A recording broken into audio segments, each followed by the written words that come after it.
Good morning and welcome back to my daily blog. আবারও চলে ছোট্ট একটা মিনি ব্লগ নিয়ে। এখন বাজে সকালে 11টা। তো এখানে সোনা উঠে খেয়ে অল্প খেলছিল, তার সাথে আমিও একটু খেলে নিলাম। তার মাঝে যে আন্টি সোনাকে নিল, কারণ আজকে ফার্স্ট টাইম আন্টি দেখেছে আমার পাপাটাকে। কারণ আমি তো আগের ব্লগে বলেছিলাম যে কিছু একটা স্যাডলি ব্যাপার আছে আমার, মানে কিছু মনটা খারাপ। কারণ আমি এতদিন বাপের বাড়ি ছিলাম, তো শুক্রবারে আমি চলে এসেছি অরুণাচল। তো কারণ আমার হাজব্যান্ডের খুবই প্রবলেম হয় এখানে খাওয়া দাওয়া নিয়ে, তার জন্য আমি সোনাকে নিয়ে চলে এসেছি। ওইগুলো ভিডিও আর করতে পারিনি, কারণ তখনকার সময়টা এত সবাই কান্নাকাটি করছিল, তার জন্য ভিডিওটা করা হয়নি।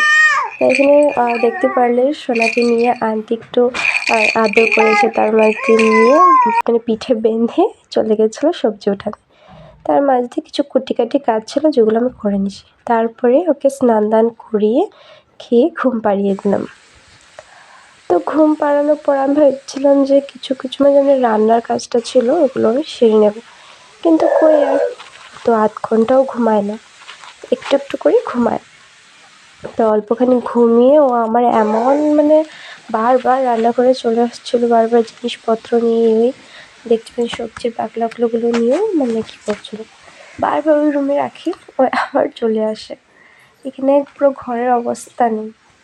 তার ওই ফাঁকে ফাঁকে রান্নাটা শেষ করে আমি আবার বসে গেছি সোনার সাথে খেলার জন্য। এখানে দেখো আমার বাবার চশমা করে কেমন লাগছে, তোমরা কমেন্ট করে জানো ওকে কী ভাবে কেমন লাগে। তারপরে এখন অল্প খেলো, তার বাজে খাইয়ে দিলাম। এখন বাজছে 4টা, বিকেল হয়ে গেছে।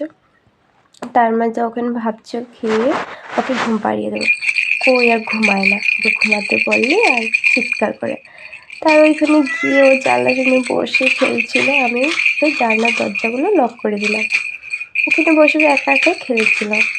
তারপর ওকে যেমনি ঘুম পাড়িয়ে আমি ওগুলো আর ভিডিও করতে পারিনি। তারপর আমি ঘরগুলো ধামাধাম করে ঝাড়ু দিয়ে ভাতটা খেয়ে ঘরটা মুছে নিচ্ছিলাম। এগুলো সব করার পরে আস্তে আস্তে দেখি আবার আমার বাবাটা ঘুমের থেকে উঠে গিয়েছে। তার জন্য কাঁচা ঘুমের থেকে উঠেছে, একটু কাঁদছিল। তারপর যে আমি নিয়ে ওকে ঘুমাবার চেষ্টা করছিলাম।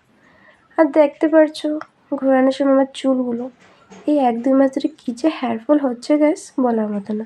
তো এই ভিডিও থ্রু বাই।